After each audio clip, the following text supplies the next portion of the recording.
السلام علیکم. Welcome to a very special episode of the psych experience. آج میرے ساتھ موجود ہیں ہزارہ ڈویژن کے سائیکائٹری کے پائنیئرز میں سے ایک ڈاکٹر قاضی راشد. السلام علیکم سر. وعلیکم السلام. Welcome to the show. Thank you for giving me the chance to have session with you today. ٹھیک ہے. سائیکائٹری ایک ایسی فیلڈ ہے جس میں لوگ آنا پسند نہیں کرتے. 2025 میں بھی اگر آپ کہیں کہ ہم سائیکائٹری میں جانا چاہتے ہیں تو آپ کے کولیگز آپ کو کہتے ہیں کہ آپ اس فیلڈ میں نہ جائیں. آپ نے اپنے زمانے میں آپ کو 40+ ایئرز ہو گئے ہیں سائیکائٹری پریکٹس کرتے ہوئے. اس وقت کیا سوچ کے آپ اس فیلڈ میں آئے تھے؟ بس میرا بھی کچھ اس طرح کا موڈ نہیں تھا.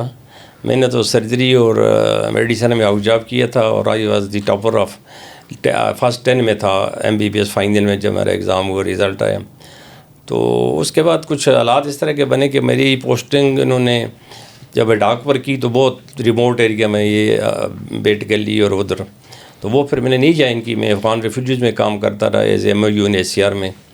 پھر دوبارہ میری پبلک سروس کمیشن کے تھرو پوسٹنگ ہوئی. تو اس وقت میرے ماموں تھے اللہ بخشز, تو انہوں نے مجھے کہا تم بتاؤ کہ کچھ, حالانکہ میرا خیال تھا کہ میں فرسٹ 10 میں ہوں تو مجھے کوئی ٹیچنگ ہاسپٹل نہ ملی تو ڈسٹرکٹ ہیڈ کوارٹر مل جائے گا. لیکن پھر بھی اس وقت مجھے 3 چانسز دینی پڑی, شنکیاری, مانسیرا اور منٹل ہاسپیٹل. تو اس میں پھر انہوں نے میری posting government mental hospital Dudial میں کی. It was 1985. تو بس پھر وہاں میں گیا تو وہ فیلڈ بھی تھوڑا سا مجھے پسند آ گیا اور آگے بھی بس میں نے اس میں شروع کر دیا. تو آہستہ آہستہ پھر مجھے بڑا اس میں اسکوپ ڈل گیا اور پھر مریضوں کے ساتھ جو ڈیلنگ ہوتی ہے اور جب مریض جو ٹھیک ہوتے ہیں جو کہ موت کے منہ سے واپس آتے ہیں, ہم لکھ کر دیتے ہیں کہ جی ہمیں سوسائڈ کا وہ کریں, لیکن جب ان کو میڈیسن دیتے ہیں تو وہ جب ٹھیک ہوتے ہیں تو وہ جو خوشی ہوتی ہے وہ میرا خیال میں وہ باقی کی اس فیلڈ میں اتنی زیادہ نہیں ہوتی ہوگی جو کہ ہمارے فیلڈ میں ہوتی ہے. تو باقی اسٹیگما تو ہے, وہ تو ظاہر ہے. مطلب ہے ہمارے پیشنٹ جو ہیں وہ سائیکوسومیٹک جو کیسز ہیں اس میں تقریباً 70% لوگ پہلے جو ہیں وہ پریزنٹ کرتے ہیں ود سموٹک, اسپیشلی گیسٹرک اور کارڈیک اس کے ساتھ. تو وہ پھر ٹریٹ کرتے ہیں سارے لوگ بھی اور یہ کہ, لیکن آخر میں جب ان سے نہیں ہوتا, میڈیسن کے نام تو ان کو بھی آتے ہیں, میڈیکل اسپیشلسٹ کو بھی, سب کو بھی, لیکن برابر جو کس مریض میں کون سی دوائی دینی ہے یہ ایک سائیکیٹرسٹ ہی کر سکتے ہیں. تو پھر وہ آتے ہیں ہمارے پاس فائلیں دے کے, پھر آخر میں جب وہ ہوتے ہیں تو پھر ہمارے پاس آتے ہیں. پھر بھی ان کے یہ ہوتا ہے جی کہ ہمیں گیس ہے, تو ہم کہتے ہیں آپ کے گیس کا علاج کرتے ہیں. تو گیس کا علاج جو ہے وہ اپر چیمبر سے ہوتا ہے تو وہ انشاءاللہ ٹھیک ہو جاتے ہیں. ٹھیک ہے.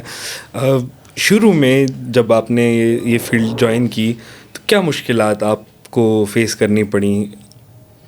بس اتنے کو خاص تو نہیں تھی, وہ ایک نیا تجربہ تھا کیونکہ سائیکیٹری ہم نے پڑھی ہوئی اتنی نہیں تھی. میڈیکل اس وقت تو آپ تو پھر پڑھاتے ہیں, اس وقت تو کوئی کلاسز بھی نہیں ہوتی تھیں, کچھ نہیں ہوتا تھا. تو شروع میں تھوڑا سا وہ مریضوں کو دیکھ کے تھوڑا سا وہ ڈر لگتا تھا کہ کچھ نہ, لیکن اللہ کا شکر اس کے بعد پھر میں میرے ساتھ میرے جو سینئر ڈاکٹر صاحب تھے وہ ہمیشہ جب وہ جاتے تھے تو ایک بڑا میں اٹینڈنٹ بڑا اچھا مضبوط سا ہر وقت ان کے ساتھ ہوتا تھا. تو میں اللہ کا شکر ہے میں اتنا ڈرا نہیں ہوں. وارڈ میں چلا جاتا تھا, وہ اٹینڈنٹ پیچھے سے میرے پیچھے سے جی سر آپ اکیلے نہ جائیں. تو میں نے کہا یار اللہ خیر کرے گا. تو اس طرح کا کوئی واقعہ ہوا نہیں ہے. کبھی کبھی غصے میں کوئی تھوڑے بہت کہہ دیتے ہیں لیکن فزیکلی کوئی ان سے.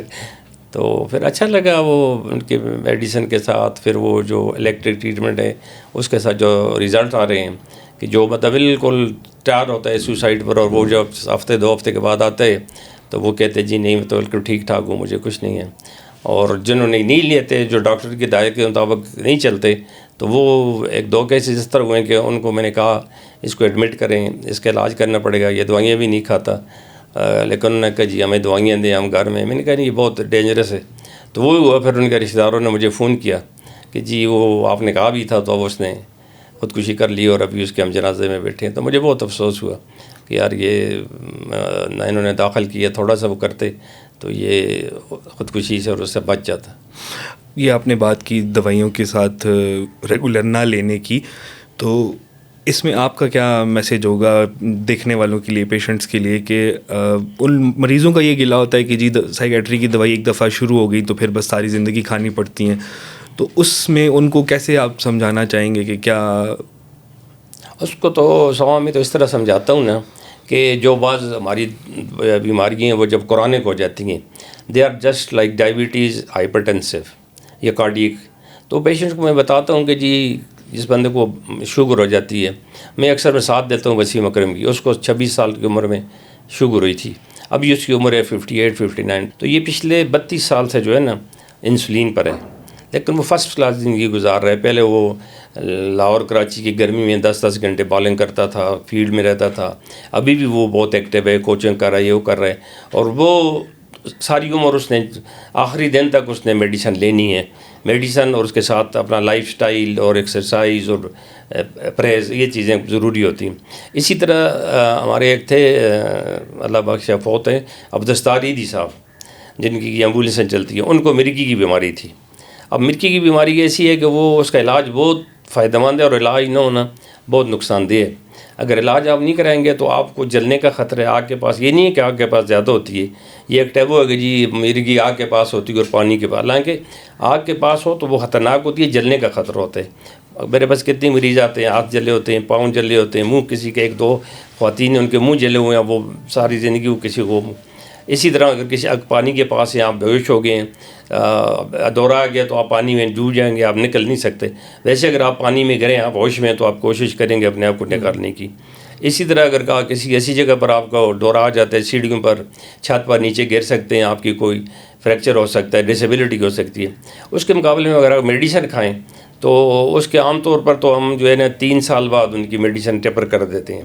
70% لوگ جو ایپیلیپٹک ہیں وہ 3 سال بعد ان کی میڈیسن ٹیپر کر کے بند کر دیتے ہیں. باقی جو 30% ہوتے ہیں ان کو ہم 5 سال تک دیتے ہیں. پھر 5 سال کے بعد ان تو 30% میں تقریباً 23% لوگ جو ہیں 5 سال کے بعد ڈرگ فری اور فیٹ فری ہو جاتے ہیں. صرف 6-7% لوگ ایسے ہیں جن کو لائف لانگ, اور ان میں سے ایک عبدالستار عیدی صاحب ہے جنہوں نے 70 سال جو ہے نا مرگی کی دوائی کھائی ہے, اور فرسٹ کلاس انہوں نے زندگی گزاری ہے. جہاں سیلاب ہوتا تھا, طوفان ہوتا تھا, زلزلہ ہوتا تھا, میڈیسن ان کی جیب میں ہوتی تھی اپنی ٹیم کو لے کر, گاڑیوں کو لے کر. وہ تو بعد میں 90 ایئر کی ایج میں ظاہر ہوا کہ تبھی ان کی ایج تھی, اس میں ان کی ڈیتھ ہوئی. لیکن ایپیلیپسی سے ان کو کچھ فرق نہیں, لیکن میڈیسن وہ انہوں نے 70 ایئرز لیے. تو اس لیے یہ ہے کہ یہ اسی طرح یہ ہماری جو بیماریاں ہیں, یہ خاص کر ایک بائیپولر اور اسکیزوفرینک, اس میں اور بعض کا تو CDV, اس میں آپ میڈیسن لیتے ہیں اور آپ اپنے کام پر آتے ہیں, بیک ٹو نارمل لائف. تو پھر میڈیسن کا کوئی نقصان نہیں ہے. لیکن میڈیسن وہ ہے ڈاکٹر کی ہدایت کے مطابق, اگر ڈاکٹر آپ کو 3 مہینے کی دوائی دیتے ہیں تو 3 مہینے کھائیں, اس کے بعد ہو سکتا ہے آپ میڈیسن کم کرنی پڑے, چینج کرنی پڑے. پھر میڈیسن کے سائڈ ایفیکٹ ہوتے ہیں, ان کو مانیٹر کرنا پڑتا ہے, ویٹ دیکھنا پڑتا ہے, کولیسٹرول اور رینل فنکشن. تو یہ 3-4 مہینے کے پاس ڈاکٹر کے پاس آنا بڑا ضروری ہوتا ہے. لیکن ہمارے جو مریض ہیں نا وہ تھوڑے سے ٹھیک ہوتے ہیں نا, تو وہ کہتے ہیں میں ٹھیک ہو گئے, وہ دوائی چھوڑ دیتے ہیں. اب میں نے جو اپنے مریضوں کو کہتا ہوں, اور میں نے اپنی پرسکرپشن میں لکھا ہوئے ہے کہ ادویات مریض اور بچوں سے دور رکھیں, رشتہ دار مریض کو دعا خود باقاعدگی سکھائیں. اس کا ایک تو یہ ہے کہ وہ ان کو وقت دوائی ملتی رہتی ہے, اور رشتہ والدہ ہے, بیوی ہے, بہن ہے, وہ دیتی ہے. ایک تو وہ ہے, اور وہ دوائی لیتے ہیں. ورنہ ادروائز وہ تھوڑے سے ٹھیک ہوئے, دوائی چھوڑ دی, 1-2 مہینے کے بعد دوبارہ ریلیپس ہے کہ پھر وہ 0 سے شروع کر دیتے ہیں. اور کبھی کبھی شروع میں جب میں آیا تو 1-2 مریضوں نے یہی جو ہم نے گولیاں دیتے ہیں 2-3 قسم کی, وہ ساری اکٹھی کھا کے انہوں نے سوسائڈل اٹیمپٹ کی. تو وہ پھر جو اگر وہ وقت پر پہنچ کے ہاسپٹل میں اس کو اسٹمک واش کر دیا تو وہ بچ جاتے ہیں, اور 1-2 پھر ضائع بھی ہوئے ہیں کہ وہ اتنی میڈیسن نے کھا لی تھی. تو اس لیے وہ احتیاطاً کہ ایک تو ڈوز کمپلائنس اچھا ہو جاتا ہے, والدہ دیتی ہے, باپ دیتا ہے, بھائی دیتا ہے, اور ایک جو کہ وہ اس کا یہ نقصان نہیں کہ وہ ساری دوائیاں اکٹھی کھا لے گا.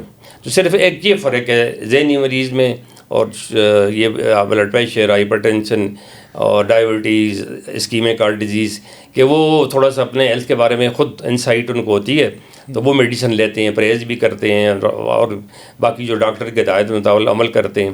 ہمارا جو مریض ہوتا ہے اس کو رشتہ داروں کو ہینڈل کرنا پڑتا ہے. تو وہ اگر میڈیسن دیں, شروع میں جب ہم آئے تھے تو اس وقت تو صرف 90s میں 80s میں 3-4 ہی 5 میڈیسن ہوتی تھیں. ٹرائی سائیکلک اینٹی ڈپریسنٹ تھی, لارجیکٹل تھی, ابھی تو آ ہی نہیں رہی, سیرینیس تھا, اور ملرل ایک ہوتی تھی, وہ بھی ابھی میرے حال میں ڈپٹرنال, ٹوفرانیل, بس ان پر ہم نے مریضوں کو چھینک. لیکن جب سے یہ نئی SSR آئی ہیں ان نے تو ایک کمال کر دی ہے نا, بہت چینج کر دیا ہے کہ اور خاص کر یہ پھر جو نئی آئی ہیں یہ کلونزاپین سیکنڈ جنریشن اینٹی سائیکوٹک, ان کے ساتھ تو بالکل اب کلونزاپین جو ایک ایسی میڈیسن ہے کہ جو اگر پیشنٹ ٹالریٹ کر لے اور اس کی تھوڑی سی اس کے گھر والے اس کا خیال کریں تو اس کے ساتھ کتنے ہی مریض ایسے ہیں جو روڈوں پر پھرتے تھے بالکل مطلب ہے جس کو ہم کہہ سکتے ہیں کہ وہ اگر آئیں ان کو رشتہ دار لائیں میڈیسن کھلائیں گے تو انہوں نے خود اپنا کام کیے, اپنے جاب پر گئے ہیں, کوئی میسن ہے تو اس نے کام کیے لیکن میڈیسن کے ساتھ. تو ان کو پھر یہ ہوتا ہے اور 3-4 مہینے کے بعد ان کو ذرا میڈیسن چینج بھی ٹیپر کرنی پڑتی ہے, زیادہ کرنی پڑتی ہے, ایڈجسٹ کرنی پڑتی ہے. تو یہ چیز ہے. ٹھیک ہے, کلوزاپین کی بات کی. کلوزاپین کے بہت زیادہ فوائد ہیں, اس کے کچھ ایڈورس افیکٹس بھی ہیں, لیکن آپ کو لگتا ہے کہ کلوزاپین جو ہے وہ بہت زیادہ انڈر پرسکرائبڈ ہے؟ ہاں نہیں, پہلے میں تو شروع میں جب آئی تھی نا ڈیٹ واز 90s میں مینٹل ہاسپٹل میں MS تھا تو اس وقت تو وہ اتنے فارم ہمیں دیتے تھے جی کہ پہلے تو مریض کی یہ لونڈ بیگ والوں نے کی تھی, اس وقت کلوزرل تھی اور وہ مارکیٹ میں بھی نہیں تھی. وہ ڈسٹریبیوٹر کے بعد انہوں نے ایک فارم دیے ہوتے تھے, آپ وہ فارم فل کرتے تھے, پیشنٹ کا اس کے رشتہ داروں کا کنسلٹ لیتے تھے. وہ پہلے انہوں نے تو ریکمینڈ یہ کیا ہوا تھا کہ بلڈ CP آج کریں, پھر ہفتے کے بعد کریں, پھر 2-3 دفعہ ہفتے کے بعد کریں, پھر ٹوائس منتھ کریں, پھر اس کے بعد کچھ عرصے کے بعد 1 مہینے پر کریں. تو وہ پھر مریض کے ساتھ بھی پرابلم ہوتا تھا, ہمارے مریضوں کا آنا گھر سے یہ وہ, پھر وہ خیر اس وقت تو وہ جو بلڈ CP ہوتا تھا اس کی پیمنٹ وہ کرتے تھے کمپنی والے, اور پھر ہم ان کو فارم پر لکھ کر دیتے تھے 2-3 قسم کے, گرین اور ریڈ اور یہ. تو وہ فارم پھر وہ لے جا کر ادھر ڈسٹریبیوشن پر وہاں سے پھر وہ کلوزرل صرف آئی تھی. لیکن جب اس کے بعد یہ باقی اس کی Me Too آنی شروع ہو گئی اور پھر ہمارا بھی تھوڑا سا اعتماد آہستہ آہستہ بلٹ ہونے لگا, تو اس پہ ہم پھر شروع میں 1-2-3 دفعہ جلدی کراتے ہیں, اس پہ ہمیں پتہ چل جاتا ہے کہ کسی کو وہ سائیڈ ایفیکٹ جو ہے وہ ہے. اگر نہیں ہے تو پھر ہم 2 مہینے بعد 3 مہینے کے بعد اس طرح وہ کراتے ہیں. تو وہ اس کے ساتھ پیشنٹ بہت ٹھیک ہے. صرف یہ ہے کہ تھوڑی سی ویٹ گین کا مسئلہ ہوتا ہے, وہ پیشنٹ کو ہم بتا دیتے ہیں کہ جی میٹھا کم کریں, چائے کم کریں, چاول کم کریں, واک کریں اور اپنے آپ کو مصروف رکھیں. ٹھیک ہو گیا. اچھا, مینٹل ہاسپٹل کی آپ نے بات کی کہ وہاں پہ آپ کا کافی ٹائم گزرا ہے. ڈوڈیال میں جو مینٹل ہاسپٹل تھا اس کو ابالش کر دیا گیا. آپ کا کیا خیال ہے کہ اگر وہ ابھی رہتا تو کتنی بہتری ہوتی ہے ہماری فیلڈ کے لیے؟ اس کو ابالش کرنا ٹھیک ڈیسیژن تھا یا نہیں تھا؟ نہیں, وہ تو میں کہتا ہوں کہ بالکل بھی ٹھیک نہیں تھا. ٹھیک ہے, ہمارے پاس جگہ بہت پڑی ہوئی تھی اور ہم نے ایک سجیشن بھی دی تھی اس وقت جب میں ہی وہاں MS تھا, جب وہ یہ ہمارے اوپر زور پڑا ہوا تھا. گورنر صاحب تھے, وہ ایک دن آ گئے وہاں ہمیں اتوار والے دن, وہاں 2-3 اور بھی ایک میں ایگریکلچر کا تھا, یہ ویٹرنری کا وہ تھا, میں ہمارا تھا, ہائی اسکول بھی وہاں تھا, وہ ساری مینٹل ہاسپٹل کی جگہ پر بنی ہوئی تھی. تو وہ اتوار والے دن آ گئے, میرے ہی دفتر میں سب کو بلا لیا. تو وہ پھر ان کو میں نے ایک آپشن دی, میں نے کہا جی یہ جو 3 وارڈ ہیں ہمارے, ان کے ارد گرد ایک 4 دیواری لگا رہتے ہیں اور مینٹل ہاسپٹل ادھر ہی رہے, ہم اس 4 دیواری کے اندر کام کریں کہ باقی زمین آپ لیں اور ہماری جو انٹرسٹ بھی ہے بیک سے کر دیں. بیک تو سائڈ پر ایک فیس انٹری بھی ادھر تھی ادھر. تو انہوں نے کسی صورت میں کہتے جی تو کہ بلکہ انہوں نے وہ اس وقت ایک عجیب سی بات کی جو کہ بہت وہ تھی, امبیرسنگ قسم کی تھی. وہ جب مجھے کہا کہ جی آپ کا کیا, میں نے کہا جی LT وارڈر والے ہمیں کہیں گے تو ہم موو کریں گے. اسی طرح وہ ایگریکلچر والے نے کہا جی ہمیں اپنے کہیں گے تو ہم موو کریں گے. ویٹرنری والے نے یہ کہا جی اب یہ تو وہ کہاں جائے پولیس کے کو کہتے ہیں تھوڑا دیم آؤٹ. تو اسی دن شام کو مجھے جو ہے وہاں ایک ان کے دوست تھے میجر صاحب, اللہ بخشے, فوت ہو گئے ہیں, جس نے کہ یہ سارا جس کا وہ تھا آرکیٹیکٹ تھا یہ کام کرنے کا, وہ گورنر صاحب کا کلاس میٹ تھا PMA میں. تو وہ شام کو مجھے اس نے 3 لاکھ روپے کیش گورنر ہاؤس کے لفافے میں کہ جی یہ صبح سے آپ کرایہ لیں ٹرکوں کو اور مینٹل ہاسپٹل کو شفٹ کریں. تو وہاں ڈوڈیال TB سینیٹوریم تھا, اس میں ایک تو وارڈ بہت تنگ تھے اور کھڑکیاں تھیں کیونکہ وینٹیلیشن کی TB والے مریضوں کو بہت زیادہ ضرورت ہوتی ہے. تو جو ہمارا وارڈ تھا مینٹل ہاسپٹل تھا وہ تو باقاعدہ ڈیزائن ہوا تھا, اندر کھلے برجات تھے, گیلریز تھیں, مریض تانگ نہیں ہوتے تھے, TB لگا تھا, کھانے کے علیحدہ تھا, وہ تھا تو منٹل ہاسپٹل میں تو وہ ٹی بی سینیٹوریوم میں تو وہ تنگ سے وارڈ تھے، دونوں طرفوں سے وہ کھڑکیاں تھیں اور یہ ہوا کے وینٹیلیشن کے لیے. تو اس میں پھر مریض بہت تنگ ہوئے کہ وہ اتنا اس میں وہ ایک بیڈ لگتا تو دوسری طرف دوسرا بیڈ نہیں لگ سکتا تھا. لیکن پھر وہ ہے کہ وہ جس طرح ہمارے ملک میں ایک چیز ہے کہ اس میں اداروں کو خراب کرنا. اب ٹی بی سینیٹوریوم اس وقت وہ کہنے لگے جی ٹی بی ختم ہو گئی ہے، حالانکہ ٹی بی اب دوبارہ کر رہی ہے، اور وہ اتنی اچھی جگہ تھی 1940 میں انگریزوں نے بنائی تھی وہ، تو اس کو ختم کر کے تو اس کو تو بھیج دیا. تو بہرحال ایک بیڈ ڈیسیجن تھا. لیکن اور مریضوں کے لیے بات کیونکہ یہ مین شہر ہے ریشم پر تھی، گلگت سے مریض آتے تھے اترتے تھے، 7 ہاسپیٹل تھی. آج پنجاب سے آتے تھے، اب ڈاکٹر جانے کے لیے ان کو 2-3 گاڑیاں چینج کرنی پڑتی ہیں. پھر وہاں ڈاکٹروں کے لیے وہ بھی نہیں ہے، پراپر ایکوموڈیشن بھی نہیں ہے، کوئی ڈاکٹر وہاں رہتے نہیں، آتے جاتے ہیں. تو ہمارے طرح 24 آور وہ ہوتے تھے، مریض آ جاتے تھے، رات کو بھی آ جاتے تھے، شام کو بھی آ جاتے تھے، صبح بھی آ جاتے تھے. تو وہ گاڑی سے اترے اور منٹل ہاسپیٹل تھی. تو بہرحال مریضوں کے لیے کافی اور ڈاکٹروں کے لیے بھی کافی پرابلم ہوئے ہیں. یہاں تو پورے ریزیڈنسز تھیں، پیرامیڈیکل اسٹاف کے کوارٹر تھے. میرے پاس تقریباً 100 کے قریب اسٹاف تھا، جس میں کہ ڈاکٹر تھے، ڈسپنسر تھے، وارڈ انچارج تھے، میل اٹینڈنٹ تھے، اچھا ایون یہ کارپینٹر تھا، یہ ٹیلر تھا، مریضوں کے کپڑے شپڑے اور چیزیں کام جو کرتے ہیں، الیکٹریشین، پلمبر، سارا پورا ایک چھوٹا سا ولیج تھا وہ. لیکن وہ پھر ڈاکٹر بھیج کے اس کو بالکل خراب کر دیا ان لوگوں نے. ٹھیک ہو گیا. ابھی جو آپ پریکٹس کر رہے ہیں اس میں کیا چیز آپ نے نوٹ کی ہے کہ مینٹل ہیلتھ پرابلمس کی سب سے بڑی وجہ کیا ہے؟ سب سے بڑا وجہ تو یہ اسٹگما ہے. ٹھیک ہے، اب جسم میں کوئی بھی آرگن ہو نا، اس کے بیماری کی 2 وجوہات ہیں. مثلاً آپ کا گیسٹرک پرابلم ہو رہا ہے، معدے میں درد ہو رہا ہے، تو اس کے 2، یا تو معدے میں آپ کو پرابلم ہے، معدے میں السر ہے، تیزابیت ہے، یا کچھ اور چیز ہے. تو وہ پھر معدے کے جو ٹیسٹ ہوتے ہیں، ایچ پائلوری آج کل کراتے آ رہے ہیں، یا انڈوسکوپی وغیرہ کرتے ہیں، وہ سارے ٹھیک آتے ہیں. اور وہ معدے کی دوائیوں سے ٹھیک بھی نہیں ہوتے. وہ پھر ان کا بیسیکلی جو ہے نا اپر، اس کو ٹھیک کرنا پڑتا ہے. جب وہ دوائی لیتے ہیں تو آٹومیٹیکلی ان کا معدہ ٹھیک ہو جاتا ہے. اس کی مثال اسی طرح ہے کہ یہاں اگر یہ بجلی نہیں ہے نا، تو اس کی 2 وجوہات ہیں. یا تو یہ بلب خراب ہے، یہ بلب فیوز ہے، یہ لائٹ ہم نہیں لگائیں گے تو لائٹ آ جائے گی. لیکن اگر بلب ہم نیا بھی لگاتے ہیں، پیچھے ٹرانسفارمر سے اگر آپ کا وہ ٹرانسفارمر سے بجلی بند ہے، تو جس وقت تک اس کو نہیں ٹھیک کریں گے آپ یہاں روشنی نہیں آئے گی. تو اس لیے ٹھیک ہے، آپ کو جو پہلے معدے کی تکلیف ہے آپ جائیں، معدے کی انویسٹیگیشن کرائیں. اسی طرح دل کے مریض ہیں، ان کو بالکل ٹپیکلی ایک وہ پڑتا ہے دل کا دورہ، اس کو ہم کہتے ہیں کارڈیک نیوروسس. وہ ای جی کراتے ہیں، ای سی جی کراتے ہیں، ایکو کراتے ہیں، ایکسرسائز ٹالرنس ٹیسٹ کراتے ہیں، ان کے پاس جاتے ہیں، کارڈیالوجسٹ کے جاتے ہیں، وہ بھی انڈرال یا اس طرح کے، اور ساتھ ایک اینٹی ڈپریسنٹ یا اینٹی اینگزائٹی لکھ دیتے ہیں.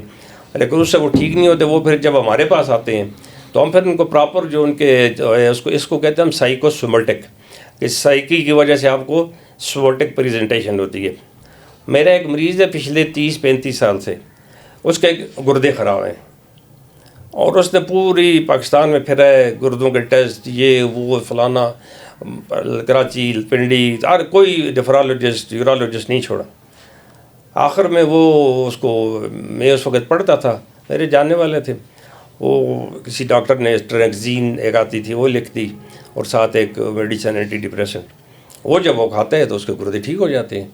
اور ابھی اس کی تقریباً ایج 70+ ہے، اس نے سروس بھی کی ہے، ریٹائر ہوئے ہے، شادی کی ہے، بچے ہیں، اور وہ اس کے گردے خراب ہیں. تو وہ ایک اینٹی ڈپریسنٹ ہم اسے دیتے ہیں تو اس کے گردے ٹھیک ہو جاتے ہیں.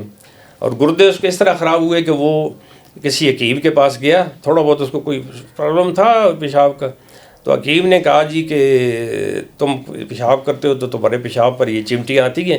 تو وہ اس دن اس کی ترویلا میں وہ تھی، پوسٹنگ تھی، تو اس کو کہیں نظر آئیں گے، اس نے کہا جی آتی ہیں. اس نے کہا تمہارے گردوں کی چربی ختم ہو گئی ہے. وہ ایسی فکس ہوئی ہے اس کے دماغ میں کہ وہ ہم سب سے کہتے رہے کچھ بھی نہیں ہے، ڈاکٹر بھی اسے ڈانٹتے تھے، وہ پیشاب لے کر ہر کسی کے پاس چلا جاتا تھا. لیکن آخر میں پھر وہ ہماری میڈیسن سے ٹھیک ہوا. اب دیتے ہیں تو بالکل فرسٹ کلاس زندگی گزار رہا ہے، بچے ہیں، بچیوں کی شادی ہوئی ہے، سروس کی ہے، ریٹائر ہوئے. لیکن وہ میڈیسن ابھی تک کھا رہے ہیں، چھوڑ دیں وہ پھر وہی ہوتا ہے، میرے گردے ختم ہو گئے، میرے گردے ختم ہو گئے. تو میں اسے کہتا ہوں تمہارے اتنے زبردست گردے ہیں کہ 68 میں وہ خراب ہوئے اور ابھی تک وہ چل رہے ہیں. تو وہ اس کو بھی سائیکوسومیٹک اس نے ریلیٹ کیا ہوا کہ جی میرے گردے ختم ہو گئے، پھر پریشانی میں چلا جاتا ہے اور اس طرح کا مسئلہ ہے. تو اسٹگما جو ہے نا، یا لوگ ڈائریکٹ جانے نہیں چاہتے کہ اس کے پاس، یہ سب سے مین پرابلم ہے سائیکیٹری میں ہمارے لیے. اب بھی کچھ کم ہو رہا ہے جس طرح لوگ ایجوکیٹ ہو رہے ہیں، لیکن پھر بھی ہے صحیح ابھی تک. ٹھیک ہے. حکیموں کی بات آئی تو حکیم جو ہیں وہ بہت ساری ان لاجیکل ایکسپلینیشنز دیتے ہیں دوائیوں کی، اور لوگ ان کو مانتے ہیں اور ان کے پاس جاتے بھی ہیں. تو اس مسئلے کا حل آپ کو کیا لگتا ہے کہ کیا ہونا چاہیے؟ اس مسئلے کا کوئی حل بھی نہیں ہے، کیونکہ یہ میرے پاس جب آتے ہیں نا جی، مرگی کا مریض ہے، 3 سال سے اس کو دورے پڑ رہے اور دم اور درود پر جا رہے ہیں، ٹھیک ہے، اور وہ اس کو کہتے ہیں کہ اس کو یہ جنات ہیں یہ، اور اس کو لگتی بھی ہے وہ. اب میرے پاس جب آتے ہیں، جب ہم نے کرتے ہیں تو میں انہیں کہتا ہوں یار یہ بتاؤ کہ تم کپڑے سینے کے لیے درزی کے پاس جاتے ہو یا مولوی صاحب کے پاس جاتے ہو؟ تم مجامت کے لیے نائی کے پاس جاتے ہو یا مولوی صاحب کے پاس جاتے ہو؟ تم بچوں کو پڑھانے کے لیے، میں اب پڑھا لکھا اچھا خاصا پڑھا لکھا ہوں، لیکن میرے بچوں کو میرے پاس ٹائم ہی نہیں ہے، میں اس طرح پڑھا بھی نہیں سکتا. میں اپنے بچوں کو اسکول اور کالجز میں بھیجتا ہوں، وہ ادھر پڑھاتے ہیں، لیکچرر پڑھاتے ہیں. تو ہر ایک اپنا کام ہے. مولانا حضرات بہت ہمارے محترم ہیں، لیکن ان کا کام ہے نمازیں پڑھانا، خطبے دینا، نکاح پڑھانے، جنازے پڑھانے. لیکن ہمارے کلچر میں یہ ہے کہ جی بس وہ مولوی صاحب کے پاس جانا ہے اور وہ سب کچھ ٹھیک کر دے گا، اور وہ بھی لوگوں کو مینیپولیٹ کرتے ہیں. ایک بڑا اچھا واقعہ میں آپ کو سناؤں کہ میرے پاس ایک عرفان رفیع آتے تھے ہری پور میں، وہاں میں بیٹھتا تھا شروع میں 15-20 سال میں نے وہاں بھی پریکٹس کی، ہفتے میں 2 دن. تو ایک دفعہ وہ مولوی صاحب تھا، وہ اکثر مجھے مریض جب اس کے ہاتھ سے نہیں تو بیچ دیتا تھا. تو پتہ نہیں اللہ بخشے وہ ہے یہ نہیں ہے، کافی عرصے سے اس کو پتہ نہیں ہے. ایک دفعہ اس نے ایک مریض بھیج دیا اتوار والے دن. تو میں نیا اپٹاباد میں شفٹ ہوا تھا، تو ان دنوں میں نے گھر میں بھی ایک چھوٹا سا کمرہ رکھا ہوا تھا کہ کلینک میرا بھی کوئی سیٹ نہیں تھا. تو وہ گھر آ گیا، اس کے ساتھ اس کی کوئی خاتون لیڈیز بیمار تھی. تو وہ آئے، اس کی میں نے دیکھا وہ کلیئر کٹ ڈپریشن کا کیس تھا. میں نے اس کو میڈیسن لکھ دی. تو کہتے ہیں جی ہم کابل سے آئے ہیں. میں نے کہا تم کابل جاؤ گے پھر کتنے عرصے بعد دوبارہ دکھا سکتے ہو؟ کہتے نہیں ابھی تو ہم مولوی صاحب کے پاس جائیں گے اور مولوی صاحب ان دوائیوں پر پھونکیں گے، دم ڈالیں گے، پھر ہم استعمال کریں گے. تو وہ مولوی صاحب نے اپنا آدمی بیچ میں سے نکالا، یار میرے پاس آؤ گے ڈاکٹر صاحب سے دوائی لے کر، میں اس کے اوپر دم کروں گا، پھر تم استعمال کرو گے تو تمہیں فائدہ ہوگا. تو یہ اس طرح کہ پھر اچھا اس طرح کہ مجھے 1-2 دفعہ اس طرح کہ انہوں نے اسپیشلی یہ ایپیلیپٹک، انہوں نے ٹگرال، ایپیوال، ان کو نام پتہ ہے، یہ مریضوں کو دے رہے. تو مریض آتے ہیں کہ جی ہم نے یہ کس نے دی ہے؟ جی وہ پیر صاحب نے ٹگرال دی ہے، ایپیوال دی ہے، اور یہ 2-3 مرگی کی، اور کبھی کبھی جو یہ ایٹیوان بھی انہوں نے رکھی ہوتی ہے وہ بھی مریضوں کو دے دیتے ہیں. تو وقتی طور پر تو وہ ہو جاتا ہے، لیکن صحیح جو ان کو جو بیسک جو اس کی ان کی ڈائگنوزز اور اس کی جو ٹریٹمنٹ ہے وہ تو ان کے پاس نہیں ہوتی نا. تو یہ ایک مسئلہ ہے کہ ان کو یہ کلچر ختم کرنا بھی ٹائم لے گا. ٹھیک ہو گیا. اچھا، آج کل جو ینگ جنریشن ہے اس میں سبسٹنس ابیوز کا پرابلم بہت زیادہ ہے. ایڈکشن، چاہے وہ سبسٹنس ایڈکشن ہو یا موبائل فون کی ایڈکشن ہو، وہ بہت زیادہ ہے. تو اس کو کم کرنے کے لیے یا اس کو کوپ کرنے کے لیے نوجوانوں کو کیا کرنا چاہیے؟ اس میں نوجوانوں سے زیادہ ان کے پیرنٹس کا جو ہے نا وہ رول زیادہ ہے، کیونکہ آج کل مسئلہ یہ ہے کہ اکثر محنت بہت پیرنٹس جو ہیں وہ سروس پر ہوتے ہیں، ورکنگ. ابھی پچھلے دنوں میں ایک جنازے میں تھا تو مجھے ایک پرانا ادھر اپنے مینٹل ہاسپیٹل لگا وہ ورکر EEG ٹیکنیشین ملا. تو وہ کہنے لگے جی کہ میری بیٹی اور اس کا ہسبینڈ نیوزی لینڈ میں تھے. تو ایک کی جاب تھی صبح پتہ نہیں 9 سے 5، دوسری کی 5 سے 7. تو وہ بچہ سارا دن انہوں نے موبائل پر اس کو چھوڑ دیا تھا. تو کہتے کہ 3-4 سال کے بعد وہ بچہ جو ہے وہ بالکل خاموش ہو گیا اور وہ نہیں ہوا. پھر اس کو ادھر سے لے کر ادھر آئے اسلام آباد. ادھر ڈاکٹروں نے ڈائگنوز کیا جی کہ اس کو چونکہ اللہ کہلا رہا ہے اس کے موبائل، تو اس کو آرٹزم وہ ڈیولپ ہو رہا ہے. ادھر پھر انہوں نے بڑا عرصہ رہے وغیرہ تھا جی 50-60 لاکھ روپیہ ہم نے اس بچے پر لگایا. اس کے ڈاکٹر سائیکیٹرسٹ نے بھی دیکھا، اسپیچ تھراپی بھی ہوئی، باقی تھراپی بھی ہوئی. تو اب جا کر وہ کہتا ہے وہ بچہ جو ہے وہ اسکول بھی جانے لگے, نارمل بھی ہوا ہے. تو یہ شروع سے یہ جو ماں باپ ہے نا وہ آج کل اتنی زندگی مصروف ہو گئی ہے کہ وہ اب اکثر گھروں میں میں پوچھتا ہوں جی موبائل دیکھتے ہیں؟ دیکھتے ہیں. میں نے کہا جی موبائل نہ دیکھا کرو, اس کے مقابلے میں ٹی وی. نہ جی ٹی وی رکھنا تو وہ اچھی بات نہیں ہے. میں نے کہا یہ موبائل تو اس سے زیادہ ہے اس میں, تو آپ ہر بندہ کمرے میں بچہ جا کر اس میں پتہ نہیں وہ کیا دیکھتا ہوگا. ٹی وی تو یہ ہے کہ ایک کمرے میں ہوتا ہے, سارے اکٹھے ہوتے ہیں, چیک ہوتی ہے والدین کی کوئی غلط چیز تو نہیں دیکھا. اس میں تو میں نے کہا سب سے زیادہ گند پڑا ہوا ہے, اور اچھی چیزیں بھی ہیں. وہ کمرے میں جا کر وہ بیٹھتے ہیں, وہ دیکھتے ہیں, تو بس پھر وہ. اور یہ واقعی ایڈکشن جو ہے آج کل ایک بہت بڑا پرابلم بنا ہوا ہے. اور سچ بتاؤں تو میرا جو یہ ایکسپیرینس ہے نا 40 سال کا, میں سب سے زیادہ جس میں تھوڑا اپنے آپ کو ناکام سمجھتا ہوں وہ یہ ڈرگ ایڈکشن والے ہیں. ٹھیک ہو جاتے ہیں 4-5 سال ٹھیک رہتے ہیں, 5-6 سال کے بعد دوبارہ جی بس پھر شروع کیا اس نے. اور سائیکوسس بہت کرتی ہے, خاص کر یہ آپ کی جو کینابیز ہیں, اور سویر قسم کی سائیکوسس اور ود پیتھولوجیکل جیلسی, اور اس میں ان کا بہت نقصان بھی کرتے ہیں. ان کے ساتھ ان سے وہ خاص کر جو بیویوں پر شک کرتے ہیں وہ بہت زیادہ ان میں یہ جو کینابیز لیتے ہیں, تو وہ پھر اس کو نقصان بھی پہنچا دیتے ہیں, اپنا ان کا خراب ہو جاتا ہے. لیکن یہ بس وہ بات یہ ہوتی ہے کہ میں ان کو کہتا ہوں کہ آپ کان کو جو ہے نا ڈائریکٹ نہیں پکڑتے. ایک کان پکڑنے کا یہ طریقہ ہے, اس کا مطلب ہے کہ آپ کو کوئی پریشانی ہے, کوئی ٹینشن ہے, آپ ڈائریکٹ ڈاکٹر کے پاس جائیں. لیکن ہمارے ملک میں لوگ کہتے ہیں یار آپ یہ سوٹا لگاؤ تمہیں آرام آ جائے گا. وہ شروع میں تو وہ لیتے ہیں, کوئی تھوڑا بہت ان کو آرام آ جاتا ہے, لیکن کچھ عرصے کے بعد ان میں سے جو نشے کرتے ہیں کینابیز وغیرہ 70% لوگوں کو سائیکوسس, وہ پھر ادھر سے جا کر کان پکڑ, وہ بعد میں پھر ڈاکٹر کے پاس آتے ہیں بجائے اگر وہ پہلے. میں نے کہتا ہوتا ہوں نا کہ جی دوبارہ کیوں شروع کیا, جی پریشانی تھی, ٹینشن تھی. نہیں, میں نے کہا اس وقت تم بجائے اس کے تم اس وقت ڈاکٹر کے پاس اس وقت آ جاتے نا. تم نے 2-3 سال پھر نشہ کیا اور ابھی تمہیں یہ پکڑ کر لے کر آئیں کہ تم ڈسٹرب ہو, گھر والوں کو تنگ کرتے ہو, تو بس یہ غلطی ہوگی جی, یہ ہو گیا وہ ہو گیا. تو یہ مین پرابلم ہے اس میں.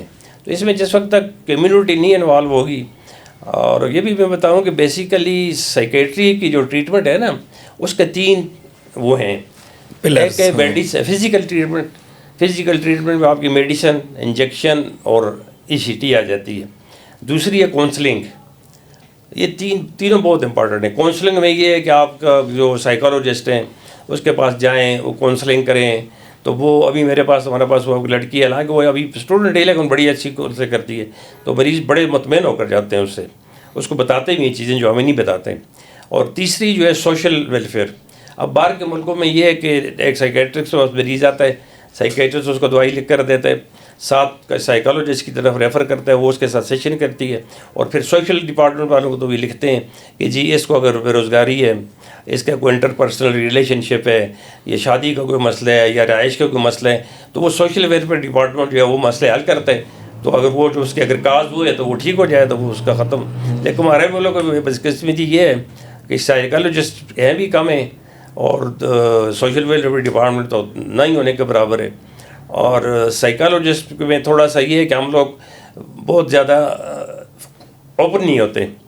حالانکہ سائیکالوجسٹ کو تو آپ نے جو بھی آپ کے تھاٹس آتی ہے, اچھی بری گندی, آپ نے اس کو بتانی ہے کہ مجھے یہ تھاٹس آتی ہیں, یہ تھاٹس آتی ہیں. وہ جتنا آپ اوپن ہوں گے اتنا وہ سائیکالوجسٹ آپ کو اس کی کاؤنسلنگ اچھی ہوگی. لیکن ہمارے معاشرے میں لوگ چھپاتے ہیں چیزوں کو کہ جی ریلیکٹڈ ہوتے ہیں کہ اپنی وہ جو ان کی تھنکنگ ہوتی ہے پیچھے وہ ہو جاتی ہے نا کہ مجھے فلانے کے بارے میں یہ خیال آتا ہے, مطلب بہن کے بارے میں کوئی اس قسم کا وہ, یا کزن کا والا ہے تو میں اس سے پریشان ہو جاتا ہوں, یا بلاسفیمس تھاٹس آ جاتی ہیں مذہب کے بارے میں. تو وہ باہر جا کر کہہ دیتے ہیں, تو ہمارا معذمت پھر ان کو بجائے اس کے کہ ان کو وہ ٹریٹ کریں, ان کو وہ توہین وہ کر دیتے ہیں. تو یہ بہت بڑا ڈیلیما ہے ہمارے اس فیلڈ کا. کیا دیکھ رہے ہیں اگلے 10 سال میں سائیکیٹری کو کہاں پہ دیکھ رہے ہیں آپ؟ نہیں, انشاءاللہ ابھی یہ جو ہماری سائیکیٹرک سوسائٹی ہے اور جو ابھی سائیکیٹرسٹ آ رہے ہیں ابھی بھی بہت کم ہیں. جو اس دن ہمیں بتا رہے تھے کہ پورے پاکستان میں جو رجسٹرڈ ہیں وہ 400-500 سائیکیٹرسٹ ہیں, حالانکہ 40-50 ہزار ہونے چاہیے. تو ابھی تو آہستہ آہستہ یہ کر رہے ہیں. جب اس وقت میں نے شروع کی تھی اس وقت ایک مینٹل ہاسپیٹل پشاور میں تھی, اور ایک ڈوڈیال میں تھی, ایک حیدرآباد میں تھی, اور ایک لاہور میں. 4 مینٹل ہاسپیٹلز تھیں. اور بڑے بڑے ہاسپیٹلز میں چھوٹے چھوٹے 5-5 10-10 بیڈ کے وارڈ ہوتے تھے، مطلب جس طرح خیبر میں یا لیڈی ریڈنگ میں، اور وہ وارڈ اس طرح کہتے کہ اس میں اٹینڈنٹ کو ساتھ رہنا پڑتا تھا. تو ابھی تو یہ ہے کہ اللہ کہ میں جب یہ ڈی پی ایم کر کے لاہور سے آیا تو مانسہرے میں انہوں نے ایک پروگرام شروع کیا تھا، ڈرگ ابیوز ٹریٹمنٹ سینٹر. تو وہ 10 بیڈڈ وہ تھا. تو وہ اس کا مجھے انہوں نے کہا کہ آپ یہ ابھی کر کے آئے ہیں. ایم او تھا، مجھے پوسٹ نہیں تھی، لیکن میں نے اس کو پھر شروع کیا، اسٹارٹ کیا. تو ابھی آہستہ آہستہ باقی اس میں بھی آ رہے ہیں، ڈسٹرکٹ سائیکیٹرسٹ کی پوسٹیں ہو رہی ہیں. تو آہستہ آہستہ اللہ کرے گا کہ یہ لوگوں میں کچھ اویئرنیس آ جائے گی. سائیکالوجسٹ بھی آج کل آ رہے ہیں، اور پرواز میں بھی 2-3 اس طرح کی ہیں جو وہ بھیجتے ہیں. میرے پاس لڑکیاں اکثر آتی ہیں اور وہ ٹریننگ بھی کرتی ہیں، اسیسمنٹ بھی کرتی ہیں، کونسلنگ بھی کرتی ہیں. اور باہر مریض تو پھر میرے کہنے کے بغیر دوبارہ اس سے ٹائم لے کر آ کر اس کو کونسلنگ سیشن کر کے پھر وہ مجھے بتاتے ہوتے ہیں کہ جی ہم دوبارہ آئے تھے، کونسلنگ کرا کے گئے ہیں. تو اللہ کرے گا یہ آہستہ آہستہ جس طرح کہ وہ لاجیکٹل اور سیلینیٹر سے مریضوں کی جان چھوٹی، اس کے ساتھ وہ ایکسٹرا وائٹامن لیے وہ اب یہ آ گئی ہیں S S R I, S N R I, اور یہ 2nd 3rd generation anti psychotic. تو اس سے جس طرح جتنا فرق پڑے اللہ کرے گا اور بھی بہتر ہو جائے گا. ٹھیک ہو گیا. اچھا، آپ نے ذکر کیا کہ الیکٹرو کنولسو تھیراپی ECT بھی ایک فزیکل ٹریٹمنٹ ہے سائیکیٹری میں. اس کے بارے میں لوگوں کے بہت زیادہ مسکنسیپشنز ہیں کہ جی بجلی کے جھٹکے لگا دیتے ہیں، اس سے خون جل جاتا ہے، اس سے یہ ہو جاتا ہے. اس کے بارے میں تھوڑی سی روشنی ڈالیں کہ وہ کتنی سیف ٹریٹمنٹ ہے، کتنی اس کے فائدہ کتنا ہے، نقصان کیا ہے کیا نہیں ہے. ویسے بات یہ ہے نا کہ یہ سائیکیٹری میں ایک میڈیسن ہے اور دوسری ECT ہے فزیکل ٹریٹمنٹس میں. اب میرے خود اپنے نالج میں 2-3 بندے ایسے ہیں جو میرے پاس لائے. ایک تو مجھے بڑا اچھی طرح یاد ہے، مجھے بڑا افسوس ہوا، ہری پور میں میرے پاس آتا تھا. اس کو نہ وہ دوائیاں کھاتا تھا، نہ اس کے گھر ادھر اس کے انجیکشن لگانے کا کوئی انتظام تھا جو کہ اس کو 5-7 دن زبردستی انجیکشن لگا دیتے، اور نہ وہ داخل ہوتے تھے. تو وہ ہفتے بعد آ جاتے تھے جی کہ جی ٹھیک نہیں ہوا. میں نے کہا تھا بھائی داخل ہو. پھر میں نے ان کو ECT کی آپشن دی. انہوں نے کہا جی وہ بھی نہیں کراتے، اور گھر میں وہ دوائی کھاتا نہیں تھا، انجیکشن کا ہمارے پاس کوئی انتظام نہیں تھا. پھر ایک دفعہ انہوں نے مجھے فون کیا، اس لڑکے کا نام مجھے یاد تھا کیونکہ وہ بار بار آ رہا تھا نا. تو مجھے کہتے ہیں جی کل کے لیے آپ آئیں گے ہری پور، تو اس کا نمبر دینا. تو میں نے کہا میں آپ کس لیے لاتے ہیں، آپ میری اس پر عمل نہیں کرتے، نہ اس کو مینٹل ہاسپٹل لے کر جاتے ہیں کہ ادھر وہ داخل ہو جائے، نہ وہ یہ کرتے ہیں ادھر وہ انجیکشن نہیں لگتے، نہ میرے پاس پرائیویٹ داخل کرتے ہیں، نہ آپ الیکٹرک ٹریٹمنٹ کراتے ہیں. کہتے نہیں جی آج جو آپ کہیں گے ہم وہ کریں گے، بس آج جو کچھ آپ کہیں گے تو ہم وہ کریں گے. تو میں چلا گیا ہری پور، اس کا نام لکھ دیا اس لڑکے نے، میرے جو سیکرٹری تھا. تو شام تک میں بیٹھا رہا تو وہ لڑکا نہیں آیا. تو میں سمجھا کہیں ان سے بھاگ گیا ہوگا، ادھر ادھر چلا گیا ہوگا. تو میری عادت ہے میں 2-3 اخباریں پڑھتا ہوں، ایک شمال، آج نیوز، اور اتوار والے دن نوائے وقت بھی. یہ 3 جب دن میں نہ پڑھوں تو مجھے نیند نہیں آتی. تو میں صبح ناشتے میں وہ شمال اٹھا کر دیکھی کہ آج تھی. اس میں لکھا ہوا ہے جی کہ کالس کا رہائشی جگہ اس کے فلانا وہ لڑکے کے نام تھا، اس نے خودکشی کر لی ہے. پھر اس کے جب اس علاقے کے لوگ میرے پاس آئے، میں نے کہا تمہیں میں نے کتنی دفعہ کہا تھا کہ اس کو داخل کرو، اس کو انجیکشن پر رکھو، اس کی ECT کراؤ.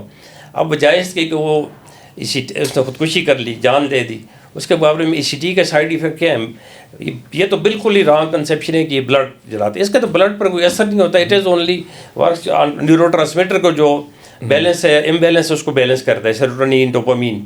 اور اس کی ٹیمپرری جو ہے وہ میموری لاس تھوڑی بہت وہ بھی ٹیمپرری ہوتی ہے، کچھ عرصے کے بعد وہ بھی ٹھیک ہو جاتی ہے. باقی تھوڑے سے ایکس اینڈ پینس ہوتے ہیں، وہ ظاہر ہے وہ جھٹکے سے لگتے ہیں.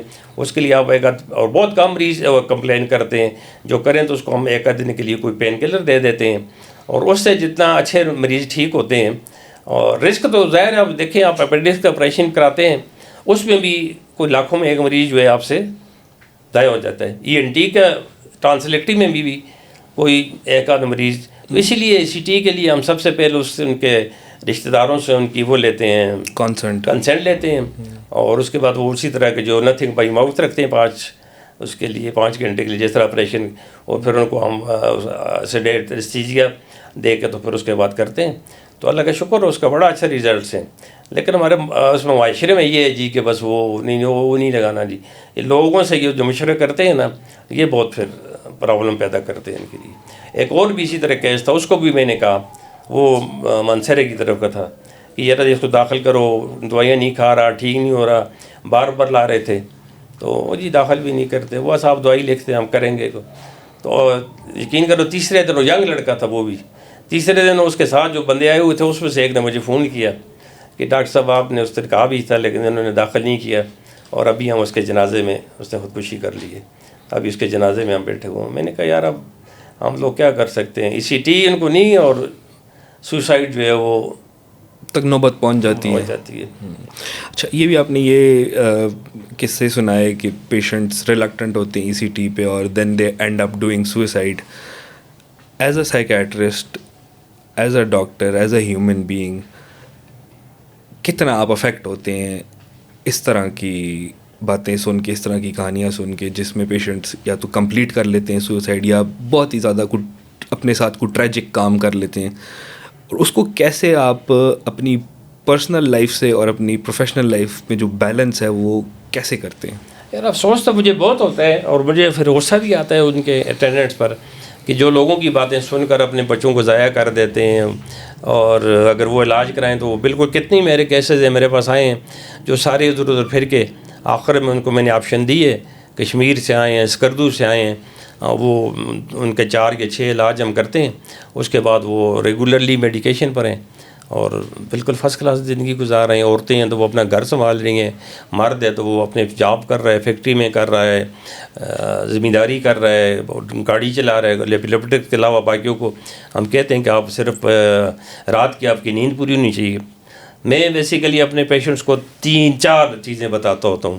ایک تو میں کہتا ہوں آپ نے گولی دوائی ڈاکٹر کے ہدایت کے مطابق بالکل نہیں چھوڑنی, نہ کام کرنی ہے, نمبر 1. نمبر 2, آپ کی جو ہے مصروفیت بہت زیادہ ضروری ہے. آدھی جو آپ کی ٹریٹمنٹ ہے وہ آپ کی مصروفیت ہے, کیونکہ آپ فارغ بیٹھے رہیں گے تو آپ کو سوچیں آتی رہیں گی. وہ کہتے ہیں نا فارغ دماغ جو ہے وہ شیطان کے قرار, اس میں پھر عجیب غلط سوچیں آتی رہتی ہیں. کام ضروری ہے. کام کا فائدہ یہ ہے کہ ایک تو آپ کی بیماری آدھی رہ جائے گی, دوسرا آپ کام کریں گے تو ظاہر ہے میڈیسن, آپ ہر چیز آج کل دن بدن مہنگی ہو رہی ہے.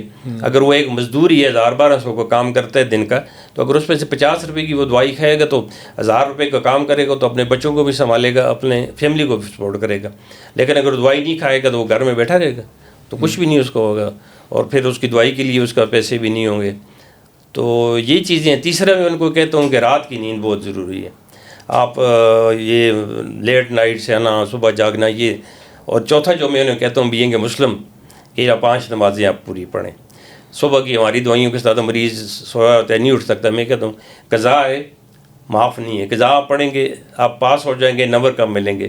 لیکن اگر قضا نہیں پڑھیں گے تو آپ کو حساب ہوگا, اور اس کے حساب بھی پھر قبر میں ہوتا ہے. تو کتنی پھر مریضوں نے میری بات سن کے, رشتہ داروں نے ان کو نمازوں پر بھی لگایا. وہ بھی ایک صدقہ جاریہ ہے. مجھے اللہ تعالیٰ شاید اس بات نے بھی کچھ آگے میرے آسانی پیدا کرے, کیونکہ میں ہر مریض کو یہ 4 باتیں ضرور بتاتا ہوں کہ یہ 4 کام لگے: کام, دوائی, رات کی نیند, اور 5 نمازیں. اس میں ایک چیز بڑی جو امپورٹنٹ ہے وہ یہ ہے کہ بہت سارے جو سائیکیٹرسٹ ہیں وہ پیشنٹس کو یہ کہتے ہیں کہ صرف بس دین کی طرف آ جاؤ, نماز پڑھو تو ٹھیک ہو جاؤ گے.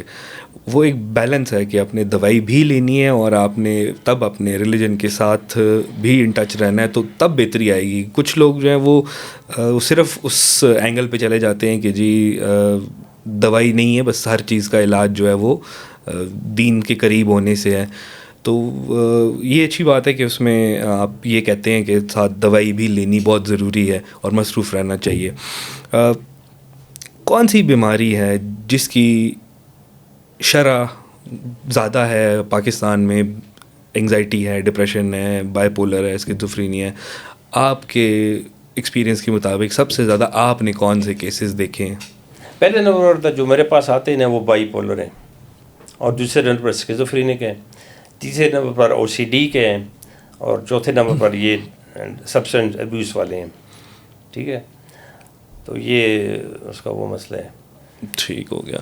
اور دوسری بات یہ ہے نا بیٹا کہ میں, آپ نے سوال کیا ہے کہ مذہب کے بارے میں, تو ہمارا مذہب بھی کہتا ہے کہ میانہ روی. میانہ روی کا مطلب ہے کہ آپ نے